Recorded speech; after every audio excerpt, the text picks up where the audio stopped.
Hello guys, आप सभी का मेरे चैनल में स्वागत है। आइए वीडियो नंबर 24 में मैं आपका स्वागत करता हूं। आज मैं आपको सिखाने जा रहा हूं वाटरफॉल चार्ट। क्या सिखाने जा रहा हूं? Waterfall chart. ठीक है। और वीडियो स्टार्ट करने से पहले मैं आपको एक चीज बताना चाहूंगा, जैसे कि मैंने ये सीरीज स्टार्ट कर रखी है और आपको मैं एक एक चार्ट के बारे में बता रहा हूँ। ठीक है। और आपको ये पता होना चाहिए, लेट सपोज आपके पास सिचुएशन आती है, आपको ये कोई बोलता है, आपके पास कोई भी प्रोजेक्ट आता है, तो आपको ये पता होना चाहिए कि इसमें कौन सा चार्ट अप्लाई होगा। ठीक है। डेटा सेट कुछ और अलग आपके पास होता है। ठीक है। तो उस कंडीशन में आपको पता होना चाहिए। ठीक है। तो चलिए वीडियो की तरफ जल्दी से चलते हैं। वाटर चार्ट पे हम क्लिक करते हैं। ये देखिएगा, मैंने वाटरफॉल चार्ट पे क्लिक किया। ठीक है। एक काम करता हूँ, जरा मैं इसको बड़ा करता हूँ। ये देखिएगा, विजुअल देखने से ही आपको लग रहा है अप एंड डाउन। ठीक है। अब इसमें मैं क्या कहना चाहता हूँ, पहले एक काम करता हूँ, मैं डेटा सेट को मैं प्लॉट करता हूँ, फिर आपको पता चलेगा। ठीक है। ये कैटेगरीज है। इसमें तीन चीज आपने याद रखनी है। कैटेगरीज, वाई एक्सिस में डेटा क्या रखना और ब्रेकडाउन आपको कैसे करना है। अभी आपको समझ नहीं आ रहा होगा, एक काम करता हूं, मैं पहले डेटा सेट इंसर्ट करता हूं। ठीक है। डेटा सेट इंसर्ट करने के लिए दो तरीके हैं। सबसे पहले कैटेगरी। ये कैटेगरी क्या है? बेसिकली एक्स एक्सिस में जो डेटा आप प्लॉट करते हो उसको बोलते हैं कैटेगरी। ठीक है। यहां से भी कर सकते हो या आप यहां पर भी डेटा प्लॉट कर सकते हो या आप ऐड भी डेटा प्लॉट कर सकते हो। ठीक है। एक काम करता हूं, मैं डेट को उठा के कैटेगरी में ड्रैग करता हूं। ठीक है। मैं आपको दिखाना चाहता हूँ, एक काम करता हूँ, मैं ईयर को हटा देता हूँ, क्वार्टर को रहने देता हूँ, मंथ को हटाता हूँ और डे को भी क्लोज कर देता हूँ। ठीक है।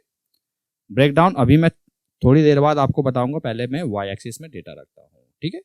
इस बार मान लीजिए सेल्स प्राइस को आप यहाँ पर पुट कर दीजिएगा। ठीक है। एक काम करता हूँ, मैं इसको क्लोज कर देता हूँ, फोकस मोड पे मैं ऑन करता हूँ। ठीक है। इसको मिनिमाइज करता हूँ। ठीक। अब ध्यान से देखिएगा, अब आपको समझ आ रहा होगा, लेकिन पहले मैं इसकी कुछ फॉर्मेटिंग कर देता हूं जैसे कि आपको समझ आए क्या कहना चाहता हूं मैं। ठीक है। आप देख सकते हैं Q1, Q2, Q3, Q4। ठीक है। ये टोटल है। ठीक है। ऊपर लेजेंड से increase and decrease and total. ठीक है। एक काम करता हूं, फॉर्मेटिंग के लिए इस पर आप क्लिक कीजिए, इसकी फॉर्मेटिंग ओपन हो गई। टाइटल ऑन ऑफ भी कर सकते हैं आप। एक्स एक्सिस में लेट सपोज इसको बोल्ड कर दीजिएगा आप। ठीक है। इसका कलर भी आप यहाँ से चेंज कर सकते हैं। मैं ये कलर ले लेता हूँ। टाइटल आपको रखना है, इसको ऑफ भी कर सकते हैं। करेक्ट।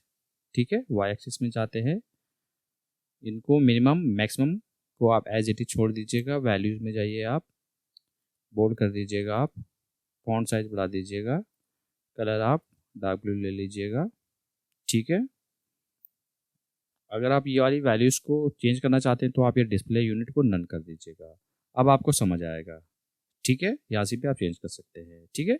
टाइटल रखना चाहते हैं, ऑफ कर लीजिएगा। ये देखिए टाइटल गायब हो गया। ठीक है। ये लेजेंड्स है। ठीक है। अगर आप इस सबको मिनिमाइज करना चाहते हैं, ये देखिएगा थ्री बिंदी है, इस पर आप क्लिक कीजिएगा, इसको कीजिएगा कोलैप्स। ठीक है। अब आपको क्लियर समझ आएगा। ठीक है। ये लेजेंड्स है, ये लेजेंड्स है। ठीक है। इसको अगर ऑफ करते हैं तो ये यहाँ से गायब हो गया, अगर ऑन करते हैं तो ये यहाँ से आ गया। ठीक है। अगर आप इसकी फॉर्मेटिंग करना चाहते हैं, टेक्स्ट साइज कैसा होना चाहिए, बोल्ड होना चाहिए। ठीक है। इसका टेक्स्ट भी बढ़ा सकते हैं। ठीक है। लेजेंड का काम ओवर। कॉलम, इनका कलर भी बाय डिफॉल्ट होता है। इनका अगर आप चेंज करना चाहते हैं, इंक्रीज के लिए ग्रीन है, आप कुछ भी दे सकते हैं। डिक्रीज के लिए रेड है, इसको एज इट इज छोड़ दीजिए आप। ठीक है। ग्रिड लाइन भी कर सकते हैं आप, जैसे कि मैंने आपको बताया था। ये डेटा लेबल है, इसको ऑन करते हैं, ये देखिएगा आपके सामने डेटा लेबल आ गया है। ठीक है। अगर आप इसकी फॉर्मेटिंग करना चाहते हैं, एक्सपेंड करिए, हॉरिजेंटल वे, पोजीशन कैसी होनी चाहिए, ऑटो ऑटो रहने दीजिए इसको। ठीक है। वैल्यूज में जाइए, इसको बोल्ड कर दीजिएगा आप। ठीक है। फॉन्ट साइज आप थोड़ा सा बढ़ा दीजिएगा। अभी ऑटो है, आप इसको नन भी कर सकते हैं। ठीक है। अगर थोड़ा आपके पास सेल्स प्राइस ज़्यादा रहता है तो वहाँ पर KM में डिस्प्ले होगा। करेक्ट है। ठीक, इसको नन कर दीजिएगा आप। अब आपको समझ आ रहा होगा, बेसिक मैंने फॉर्मेटिंग कर दी, इसको भी मिनिमाइज कर लीजिएगा। ठीक है। अब आपको समझ आ रहा होगा। ठीक है। Q1, Q2, Q3, Q4 में क्या सेल्स हुई आप देख सकते हैं। इनकी टोटल सेल्स कितनी हुई है? 82900। करेक्ट है। ये समझ आ रहा है। ठीक है। एक काम करता हूँ, बैक टू रिपोर्ट आता हूँ। बैक टू रिपोर्ट आ गए। अब मैं आपको समझाता हूँ। अगर आपको मान लीजिए यही डेटा आपको रिप्रेजेंट करना है, अब आपको ये बताना है Q1 से लेके Q2 में किन किन प्रोडक्ट ने कितनी कंट्रीब्यूशन दिया है, जो कि आपकी सेल इंक्रीज हुई है। आप देख सकते हैं यहाँ पर कितनी सेल है Q1 में, कितनी है? 12435। ठीक है। Q2 में कितनी हो गई? 16580। ठीक है। अब आपको देखना है कि कौन कौन से ऐसे प्रोडक्ट है जिन्होंने ये कंट्रीब्यूट किया है। तो उसके लिए क्या करना है, ठीक है, इसको आप क्लिक कर सकते हैं या आप बिल पे दोबारा जाइए। ठीक है, जैसे कि मैंने आपको बताया था, आपको ये पता होना चाहिए, क्या पता होना चाहिए, ब्रेकडाउन। ठीक है, अब आपको ब्रेकडाउन दिखाना है। ठीक है, ये डेटा है, डेटा को इंसर्ट कीजिएगा। अब आपको प्रोडक्ट के हिसाब से ब्रेकडाउन करना है। ठीक है, कर लिया आपने। ठीक है, काम आपका हो गया। अब आपको चार्ट थोड़ा डिफरेंट दिख रहा होगा।